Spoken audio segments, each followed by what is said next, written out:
नमस्कार साथियों, चलिए करते हैं आज के करंट अफेयर्स के क्लास की शुरुआत। आज की इस क्लास का पहला प्रश्न है, हाल ही में राष्ट्रीय प्रौद्योगिकी दिवस कब मनाया गया? तो देखिए, राष्ट्रीय प्रौद्योगिकी दिवस मनाया जाता है 11 मई को।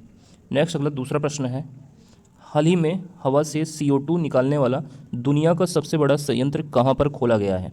तो ये खोला गया है आइसलैंड देश में। अगला तीसरा प्रश्न है, हाल ही में सोनाई रूपाई वन्यजीव अभ्यारण्य चर्चा में रहा है, यह किस राज्य में है? तो इसका राइट आंसर है असम। सोनाई रूपाई वन्यजीव अभ्यारण्य जो है असम राज्य में है।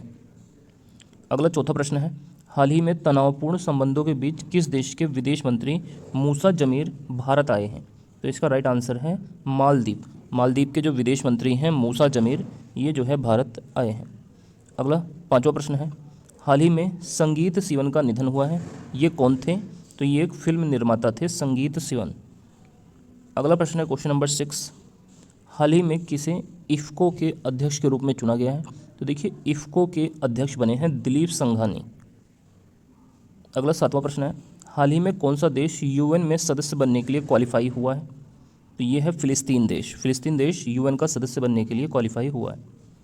अगला आठवां प्रश्न है, हाल ही में MSDE ने ड्रोन दीदी योजना के लिए किसके साथ साझेदारी की है? तो राइट आंसर है इसका महिंद्रा के साथ जो है MSD ने ड्रोन दीदी योजना के लिए साझेदारी की है। क्वेश्चन नंबर 9 है, हाल ही में किस देश की संसद ने कैदियों को सेना में शामिल होने की अनुमति देने के लिए वाला एक विधेयक पारित किया है? तो ये देश है यूक्रेन। यूक्रेन ने कैदियों को सेना में शामिल होने वाला एक विधेयक पारित किया है। 10वां प्रश्न है, हाल ही में RBI ने किसे कार्यकारी निदेशक नियुक्त किया है? तो इनका नाम है R लक्ष्मीकांत राव। ये RBI के कार्यकारी निदेशक नियुक्त हुए।